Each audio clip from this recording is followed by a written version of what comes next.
pleasure to introduce our keynote speaker this morning, Steve Beauchesne. Steve is the co-founder of Brewing, a family-run, employee-owned organic Canadian craft brewery. Since its startup in 2006, Beau's has won more than 125 national and international awards for beer making, marketing, packaging design, sustainability, and business practices, and has raised more than $2 million for charity, community, and independent arts. There you go. I realize that it's early in the day, so the kind of points in the presentations when people would naturally clap because they've had a few beers aren't happening. So I'm going to take the lead of the previous presenters and encourage you to clap when it's time to. So Steve certified Beau's as Canada's first ever B-Corp brewery, founded February 1st as International Gruit Day, and successfully lobbied to have some of Canada's old beer laws change to recognize the rights of craft brewers. Steve is vice chair of the Ontario Craft Brewers Association and a founding member of the Canadian Craft Brewers Association. He is a frequent presenter on craft brewing, culinary, and sustainability seminars and events. He was a recipient of a 2019 Clean 16 designation honoring outstanding contributions to clean capitalism. He received an honorary Bachelor of Business from George Brown College. The Best of Award in 2018 was selected for the Ottawa Chamber of Commerce Top 40 Under 40 in 2015 and was recognized by the United Way as a community builder with their Community Builder of the Year Award. Please join me in welcoming Steve to the stage. Thanks so much. Shit, I got nothing left to say. Can you guys do me a huge favor? Yeah? My daughter has to give a speech next week on wolves. And she wants to do this thing where like she howls at the start of it, but she's shy about doing it. So I want to show her that if I howl at the start of this speech, you're all going to like cheer like crazy. And I'm going to show her that and be like, okay, this is what happens if you do it. You guys willing to do that for me? Okay. So I'm going to pretend. Mike, can you film? Mike's got it. Okay. So I'm going to pretend like this is the start of my speech, okay? And then when I start howling, you guys just give her, okay? Thank you, everybody. I'd like to start my speech now.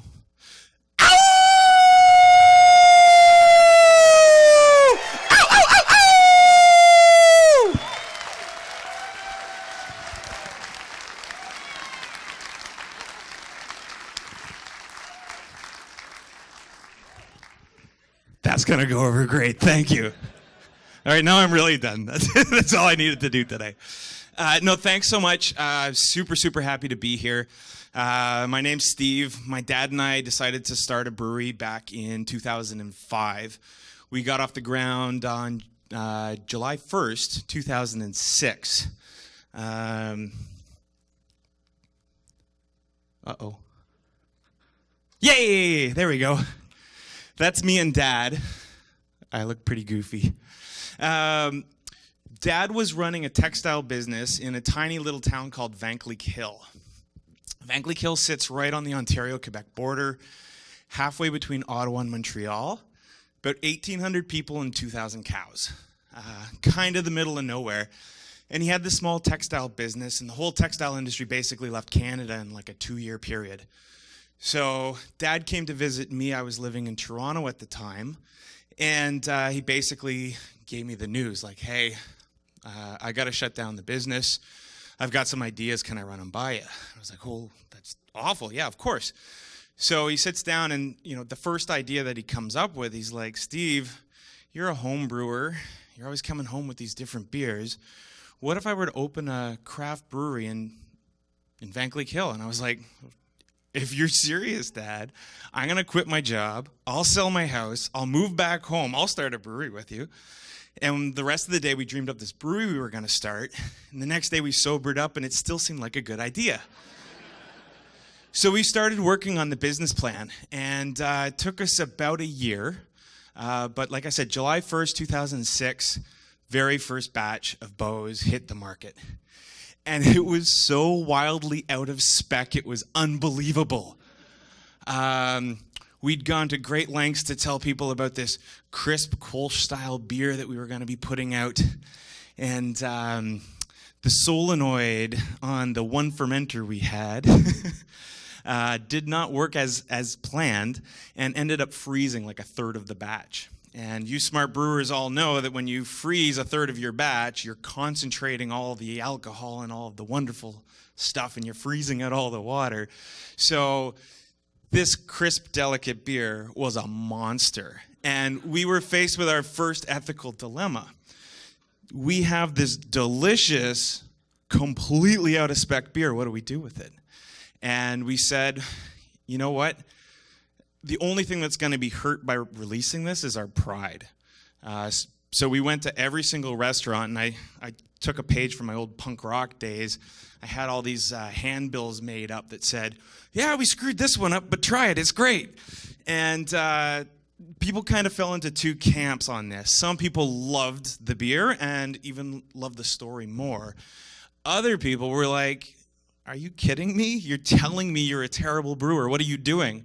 And there was a big controversy. And, you know, back in those days in Ontario, it's important to note that there was like 30 brewers total, and everybody wanted to know what a new brewery was up to, and everyone wanted to know if they were any good, and it became this big controversy. And we're stuck in the far eastern part of the province, and no one else knows what's going on. And they're hearing about it on the websites and the beer geek forums and stuff. And you know, the real leader of the beer geek forums for Ontario at that point was the Bar Towel, and they had this this awards program they ran every year, and it was popular vote, but it was like popular vote of the beer geek community, and so we decided to solve the controversy. We brought the very last keg of that first batch of beer to their awards program, the Golden Taps, and we didn't even know there was an award for best beer at the festival. We thought all the awards were already handed out, but wouldn't you know, I stood there with my stupid little flyers handing them out to everybody, and at the end of the night, they announced that our beer had won the best beer of the festival. And there it is. And they were making fun of us on the plaque. They called it a Kolschbach, which was great. And so our first batch of beer won, at the time, what I would consider to be probably, you know, one of the most prestigious awards you could win in Ontario. And suddenly, we had all this legitimacy right out of the gates. And we started finding, you know, every week, basically, one or two more customers. We were draft only to start with. On Canada Day, we had a total of 7 restaurants taking our beer. 3 weeks later, I guess half of them had dropped us, so we were left with 4. And we got this award, and suddenly we started getting 1 or 2 accounts every week. And that just kept going and kept going. And then we finally got to a point where we were like, hey, maybe we should start putting some beer in a bottle. I should mention, we got off the ground with a grand total of $150,000, which is not a lot of money, even back in those dinosaur days of 2006. So we started with no packaging equipment whatsoever. And so when it came time to bottle, we bought a Blickman beer gun. Those homebrewers are laughing right now because this is literally like it looks like a gun. There's a long barrel and 2 triggers, and you put it in the bottle and you squeeze one trigger. CO2 comes out, and then you squeeze the other trigger, and it slowly fills up with beer. And if you have 2 people working really hard, you can fill about 1 bottle a minute. And we launched it in the LCBO, which is in Ontario. There's 2 main channels you can sell your beer in, other than sort of the licensees, the pubs and restaurants. You've got the LCBO, which is the government-run agency, and then you've got the beer store, which is owned by Molson's and Labatt's. And we didn't really want to sell into the beer store. We wanted to sell into the LCBO, so we called up 7 stores, and we were like, hey, we can sell you some beer. And they said, okay. And then a week later, 150 stores had called us. And we were like, uh-oh. So every night, we were like, you know, I'd start right after dinner, and we'd basically bottle till 3 in the morning with that stupid Blickman beer gun. And then I had a great idea.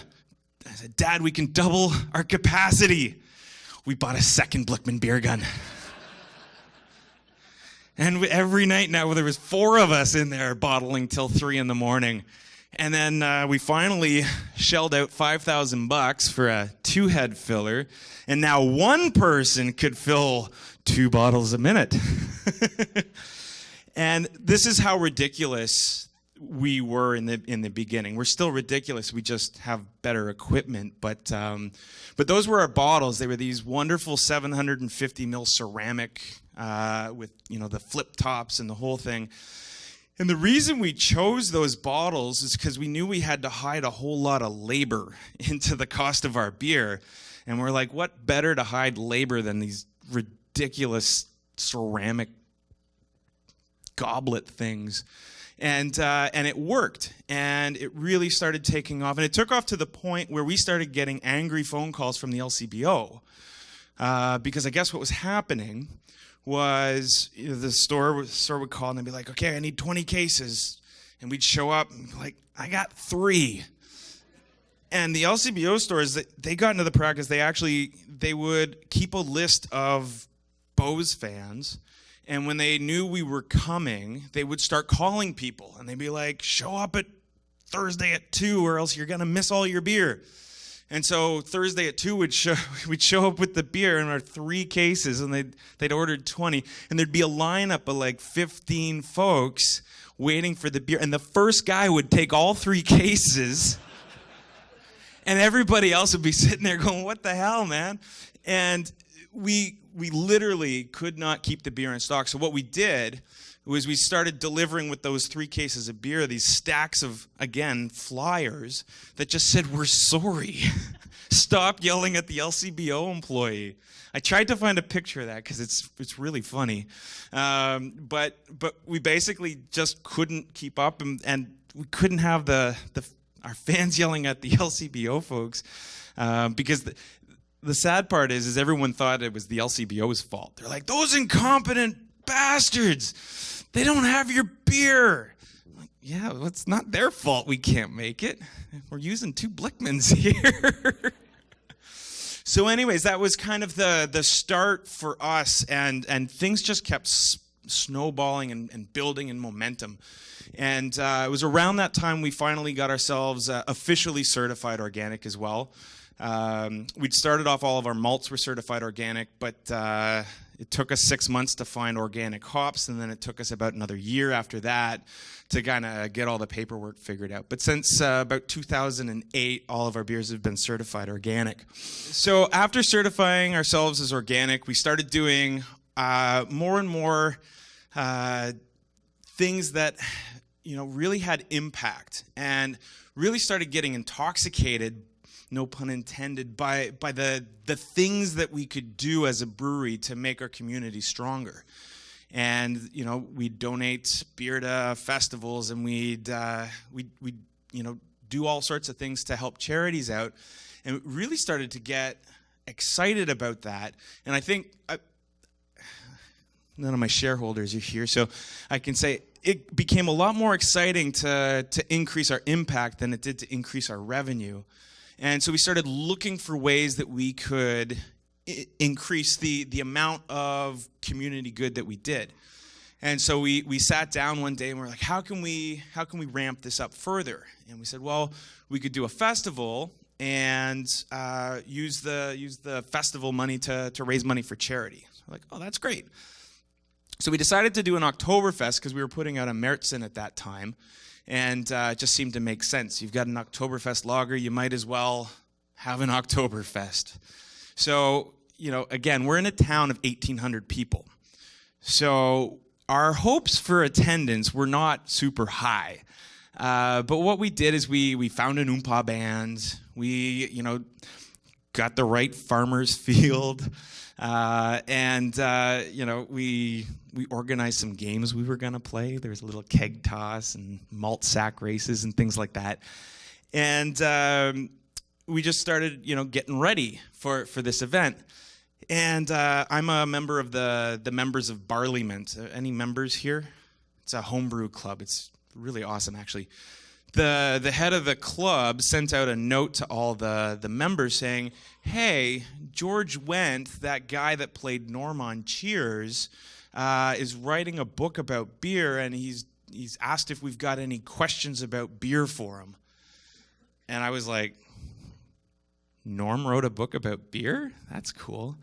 For those of you that didn't grow up in the 80s, Cheers was massive.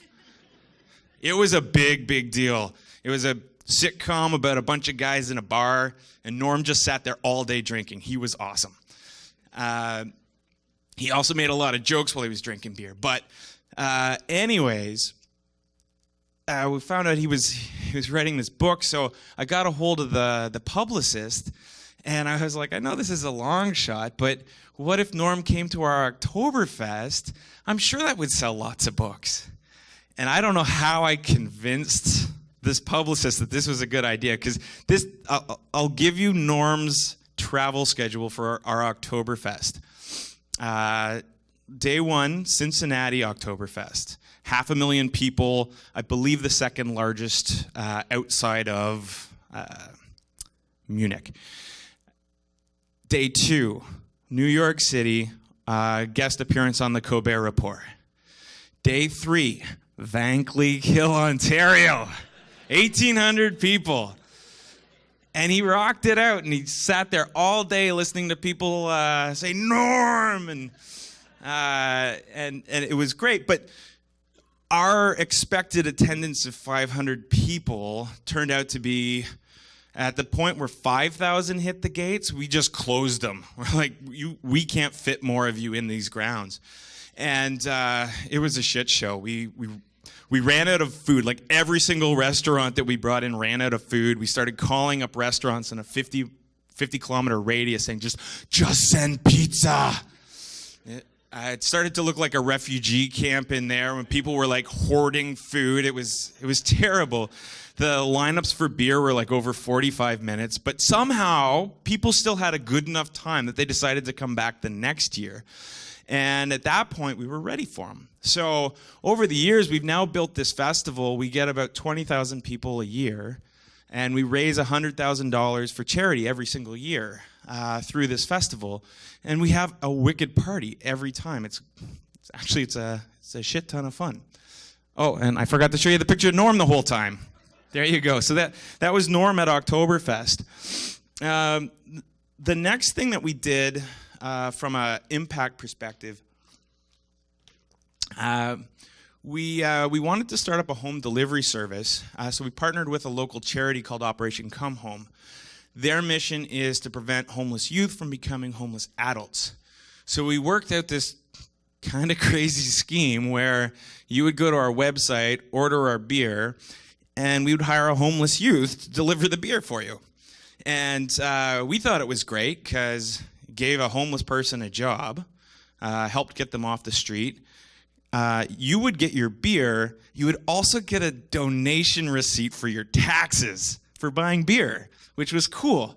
So we launched it, and it got shut down by the AGCO the same day. Who would have thought? And not for the reason you'd think. The way that the law read, and we read it wrong. Clearly, we're not Beau's Natural Lawyer Company. Every brewery retail store counts as an LCBO authorized store. The way the law read is a home delivery service has to buy beer from an LCBO authorized and operated store. I kind of skipped over the words "and operated" and didn't really think it meant much. Turns out it means a lot. And some other brewer decided to, call up the AGCO. That's the Alcohol and Gaming Commission of Ontario. I had to think about what the O meant. So day one, first deliveries have left. Phone rings. This is Norm from the AGCO. You're going to have to stop what you're doing. I'm like, oh, shit. And when he explained, he made a mistake. You're not supposed to say why you got shut down. It's supposed to be an anonymous system. But he slipped, and he's like, another brewer complained. I'm like, you bastards. So I wrote a really, really fiery blog post. And it was titled The Grinch That Stole Your Christmas Beer. And I fired it off and I was like, you know what? It sucks that we don't get to do this, but what sucks the most is those poor kids that have been shat on their whole lives, have had no opportunity, just had a really good opportunity and you took it from them. And that's just awful. And I posted it. And this is like Facebook had just launched, right? Like this is new stuff. I hit send, and 30 seconds later, the phone's ringing. It's CBC, we're sending a crew. Like, holy shit. And then CTV called, and they're sending a crew. And then the Globe called, and the National Post called, and it was like, wow. And then they're getting questions in Parliament about this. And 8 days later, I swear to God, 8 days later, the laws of Ontario were changed to allow brewery retail stores to have home delivery services. Buy from them so long as it was a charity. 8 days! Don't clap for me. Clap for the system. 8 days! Can you imagine a government changing any law in 8 days? Like, it took God a whole week to make the world. 8 days, and they changed the laws of the province to allow this service to get back up and running. And it was, again, just one of those moments of like, holy shit, like the impact you can have when you try to do good things. And great, we get rewarded for it with extra sales, and people are excited. I thought I'd show these blurry pictures. Speaking of the Ontario government, they were also kind enough to use taxpayer dollars to send our beer to the Winter Olympics in Vancouver. And so me and my brother hopped in a plane and came down, and this is where I actually got to meet a lot of you folks in the early days. When were the Olympics? 2010. First we got off the plane. The first thing we did was go to Steamworks. We met Conrad, and then from there, we're like, there's this R&B somewhere. Where do we find R&B? And we got totally lost. And then Phil was like, I can hear punk rock music. They must be that way.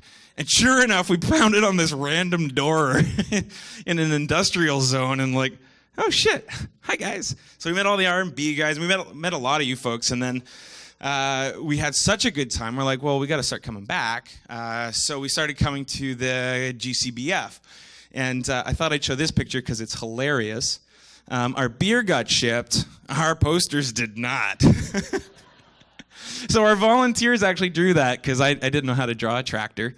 And that was our booth at GCBF. We've been, I think, 5-6 times now and always have a hoot. And again, it's been a great way to get to meet a lot of BC brewers. And for me, the craft beer scene, I don't like calling it an industry. The craft beer scene has always been about the camaraderie of brewers. And it was great seeing Rick up here presenting about the National Association. It's true, I was the guy saying, holy shit, how come we don't have an association here? We're being taken advantage of every day, that we don't have a voice of our own, and more than anything else, I want an excuse to go drink with you guys.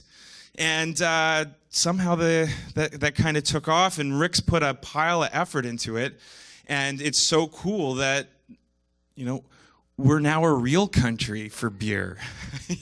We've got an association. Sorry, I'm getting all tangential here, but I think that's awesome. So from here, things got weird.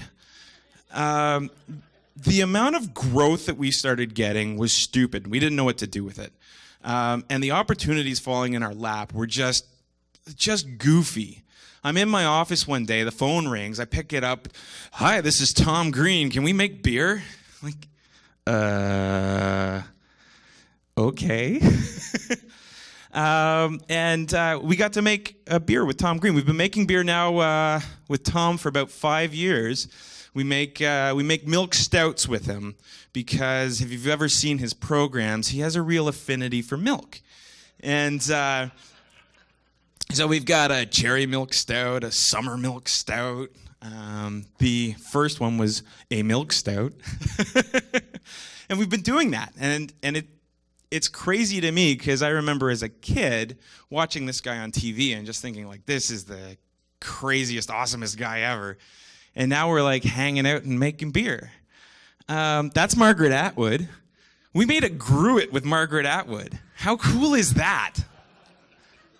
Like, you ask people things and they sometimes say yes, and we got to make a beer with Margaret Atwood. I saw her at an event a couple years later, and she's like, Steve, did you know you're famous now? And I was like, oh, I'm famous now? Yes, CBC did 10 things you didn't know about Margaret Atwood, and you were one of them. Okay, you're Margaret Atwood, so you're allowed to be that full of yourself, but fucking A. Because we're in BC, I thought it'd be important to show we've also made beer with Chaos. And I think another one of our firsts, we were the first brewery to do to get a B-Corp certification. We're proud of that. But I think I'm prouder to say we're the first brewery to make, or we made the world's first certified organic malt liquor with DOA. Legendary Vancouver hardcore band. That's Joey Shithead. And we got to make a malt liquor with him.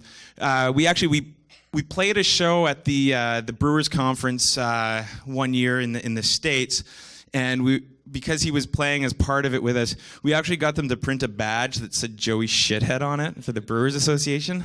It's pretty cool. That's a princess. It's a real life princess. And we got to present beer for her. Those are my two daughters. That's Ruby and Vivian. So Vivian's the one doing the speech on wolves. And that is the princess of the Netherlands. We got to make a beer. And I think this is another first. I haven't actually double-checked this, so I'm just going to say it's first, and someone can tell me when I'm wrong. But I believe we were the first brewery to get to collaborate with a Trappist monk-run brewery. To commemorate the 65th anniversary of Canadian troops liberating the Dutch, we did a beer with de Koningshoven, La Trappe. And then we got to present that beer at the Governor General's house to the Princess of the Netherlands. That is ridiculous. I don't think she actually drinks beer. But I don't care, because I got to show it to her. And that's this only one of two princesses I've got to show my beer to. We've also done this with the Prince and Princess of Denmark.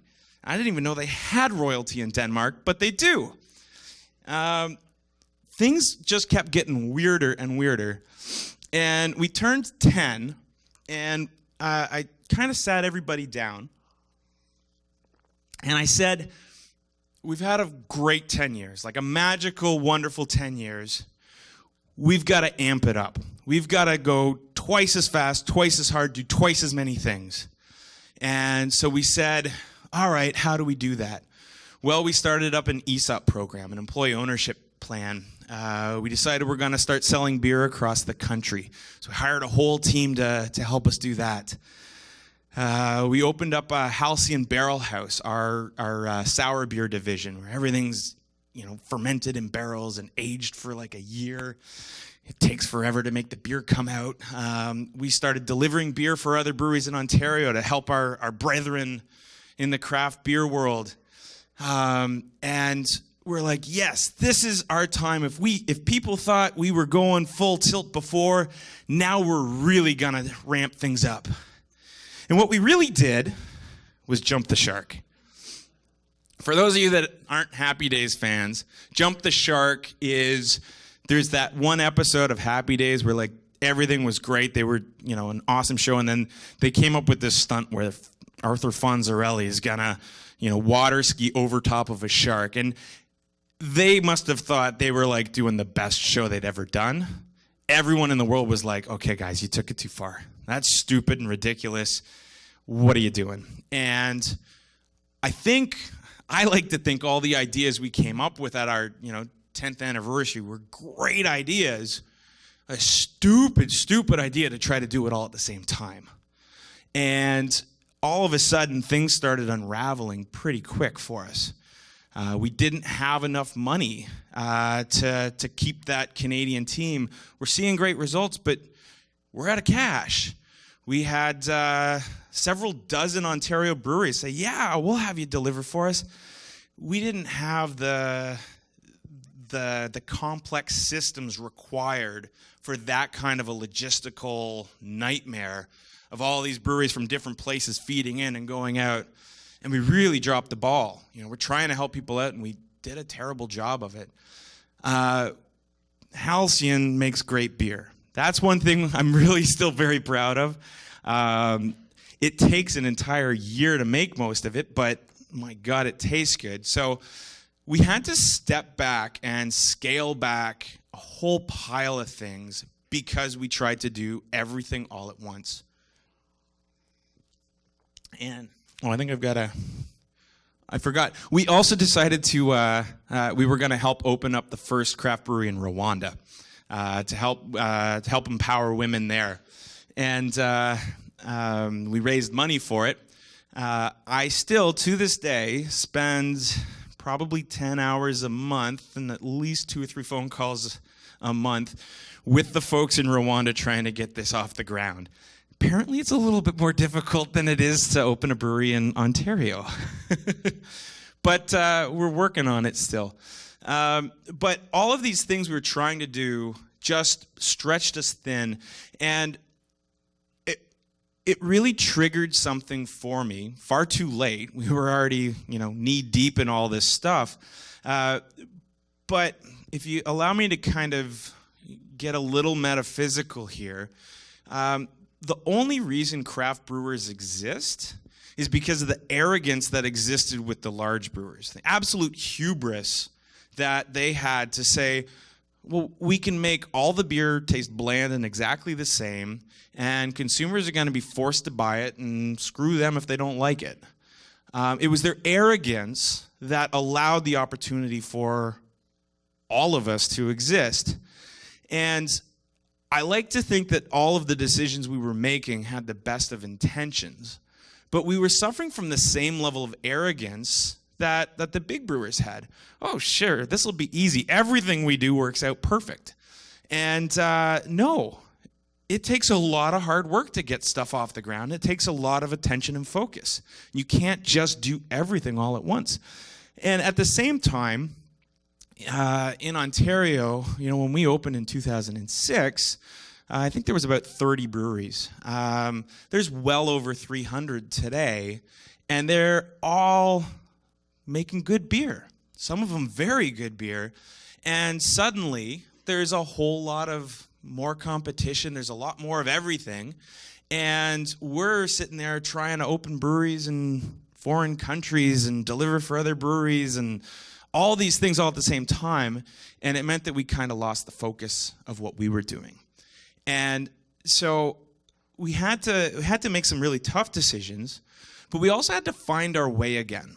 And to me, the way to get back to making good decisions was to rediscover what we were really about.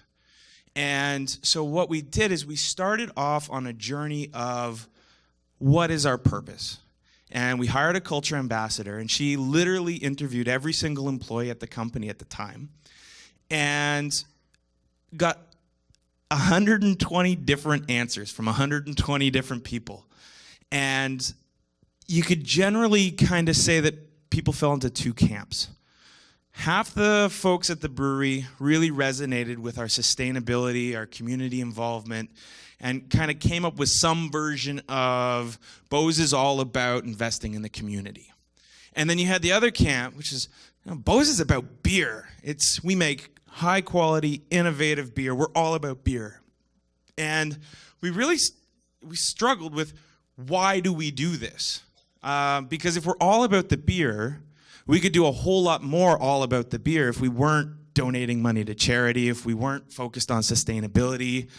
I mean, being certified organic means you don't get access to all those awesome hops that the rest of you guys get.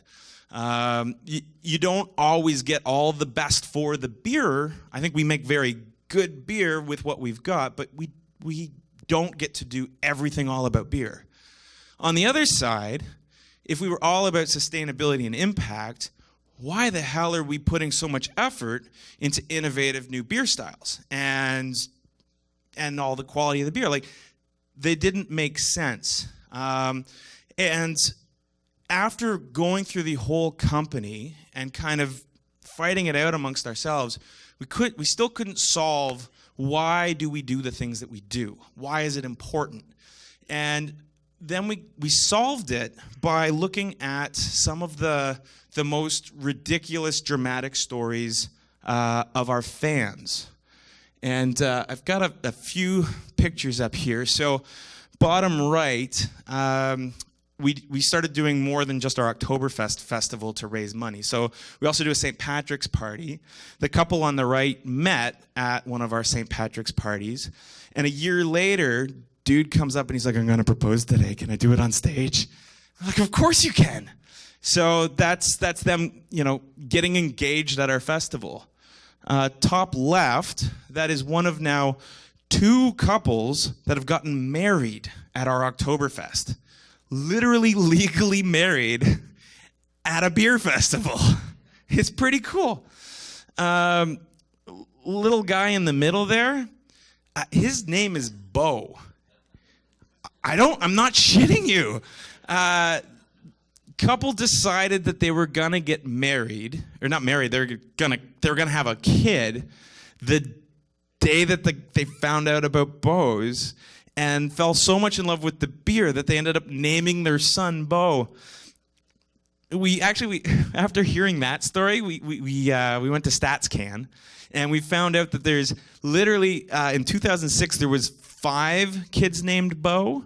There's now 31. I'm not claiming that we named them all, but I know there's at least one of them we're responsible for. We've got some really bittersweet stories we heard as well. So Alan, top right, for whatever reason, so he got diagnosed with cancer, and for whatever reason, when you're going through the treatments, your taste buds change, and you find that most foods and drinks just you don't like anymore. For whatever reason, our lug tread, he still could really enjoy. And so after every treatment, his buddy would take him out for a pint. And that's how they kind of rewarded Alan for getting through the treatments. And Alan found out he was unfortunately not going to make it through. And when his buddy found out, he called us up and he's like, I just want to take him to the brewery, give him something special. And so we're like, well, totally. So we literally stopped what we were doing. I spent the entire day with Alan, and when he left, we gave him a case of beer where we'd custom-made labels for him saying, Alan, you're an awesome dude. And he literally broke down in tears. He was so happy. Ashley and Nick, so Ashley got diagnosed with ovarian cancer, and she and Nick were also runners. So when she found out she had cancer, she wanted to do something to empower herself and do something about that terrible disease.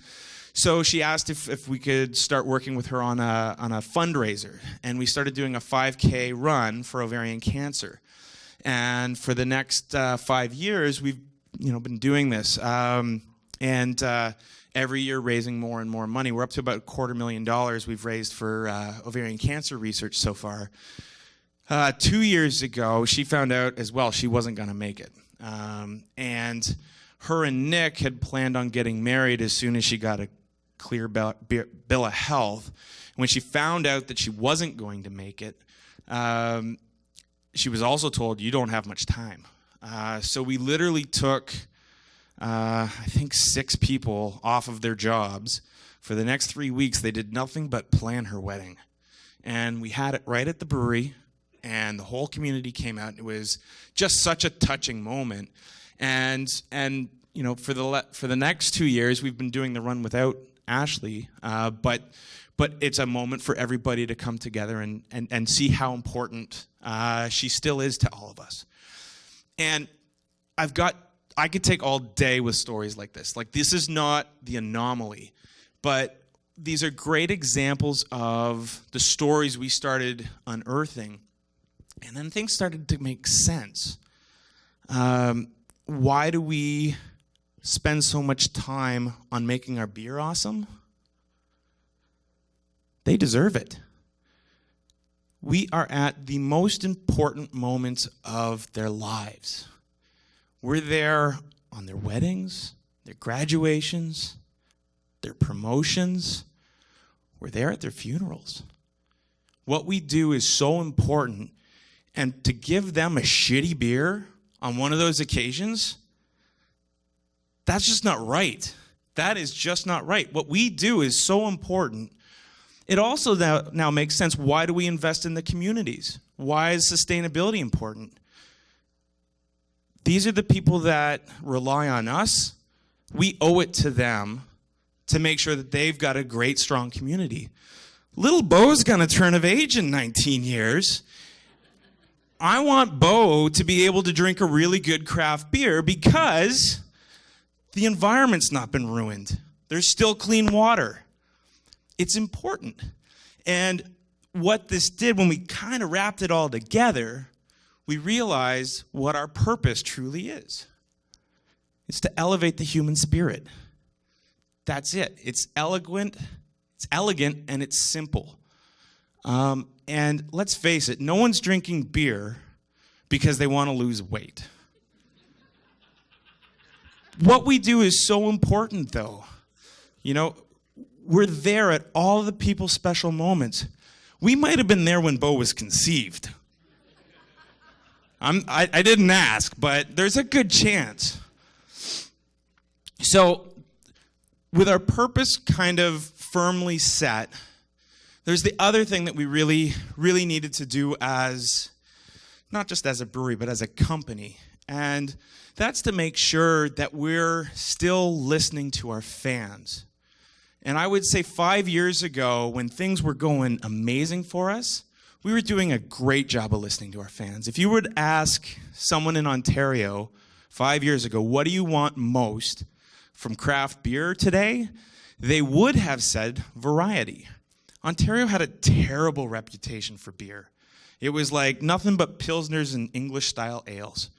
And so we developed this model where we were putting out literally 50 brands a year because that's what people wanted. They wanted something new. But we stopped listening, and we started like internally joking about how we'd made a business model around disappointing people. Can you imagine that? What kind of business does that? We did. Because every time you fell in love with one of our beers, we'd discontinue it and replace it with something else. Didn't make sense anymore because there was now 350 breweries in the province, and there's 1,000 different beers they can choose from. They don't need variety. But we weren't listening. We just kept doing the same thing. And 5 years ago, every single person came up to us and said, I love your bottles. Oh, your bottles are so cool. I only showed you the ceramic ones, but our normal bottles are pretty epic too. They're like really awesome. And people would come and like, your bottles are the best. They're the best. They're the best. And we were like, yeah. And we kept saying to ourselves, our bottles are the best, even though our customers were trying to tell us, give me your beer in a goddamn can. I want to take it to the cottage. I'm sick of this glass. We weren't listening. And by the time we started listening, we'd upset a lot of our fans. And it dawned on me that you don't listen to your fans on a one-time basis. You know, you don't just do it as an exercise. It has to be an ongoing thing.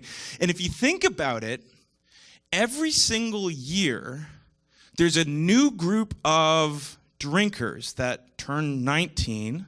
There's a new group of drinkers that get their first real job and can afford better beer.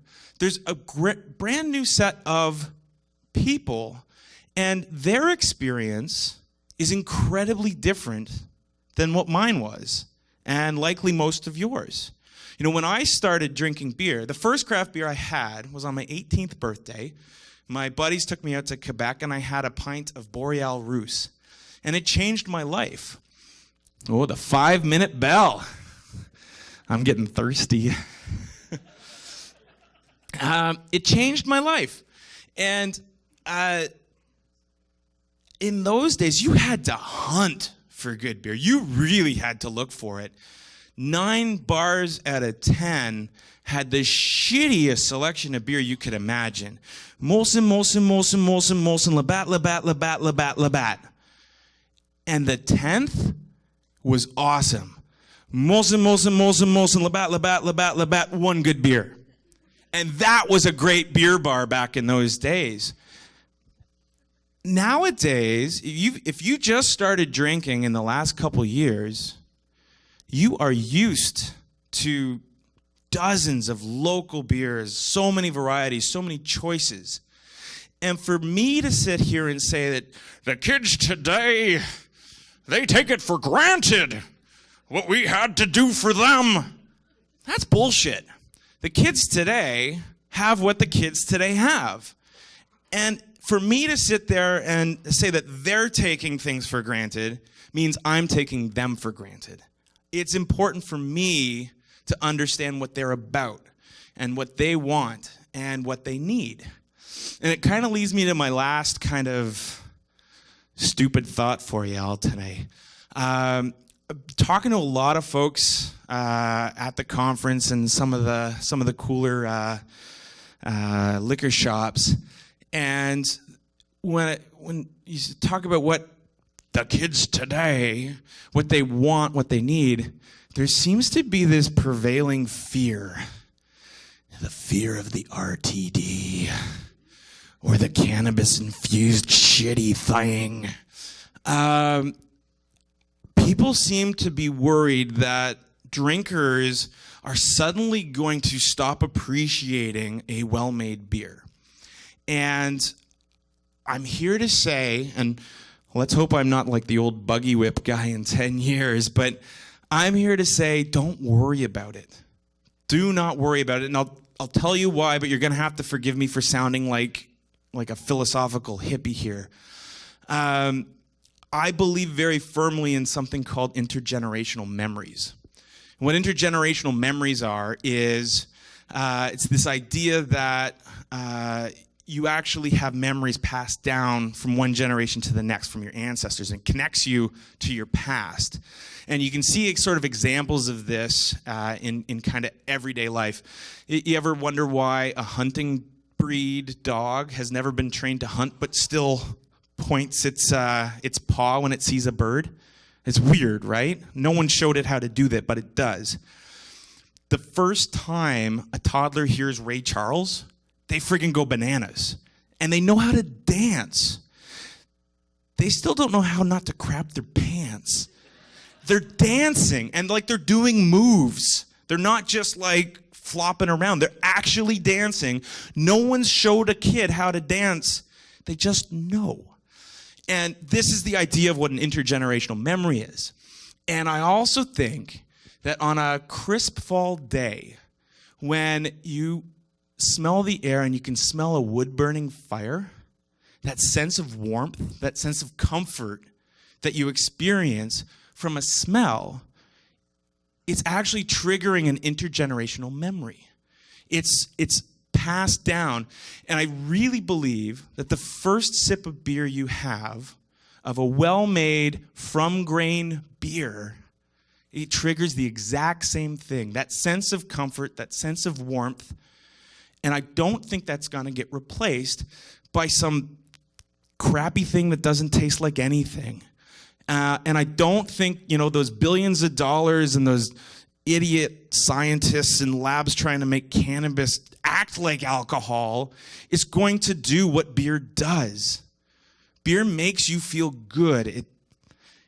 It changes your physiology. It triggers an intergenerational memory. It's special. Beer has saved civilization time and time again, and that is now part of our DNA. Yes, we're going to have to get used to the idea that we're not going to be the only thing in the spotlight for forever. And that sucks. You know, we've had 20, 25 years of anything a brewer ever did getting headline news.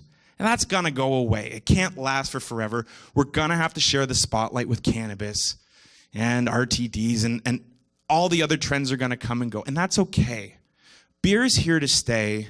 And if we focus on our craft and focus on what's important about beer, which is the quality of it and the camaraderie that it brings, we're solid. We don't have to worry about the next flavor of the day. And don't get me wrong, any of you feels really passionate about putting flavorless alcohol in a can, go for it. Don't do it to chase a fad, though. Don't do it to chase a trend. We're better than that.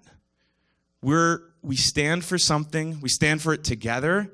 And it's our quality and our passion that's going to make sure that we're around for forever, not the fact that we hop on stupid trends every 5 years. And that's it.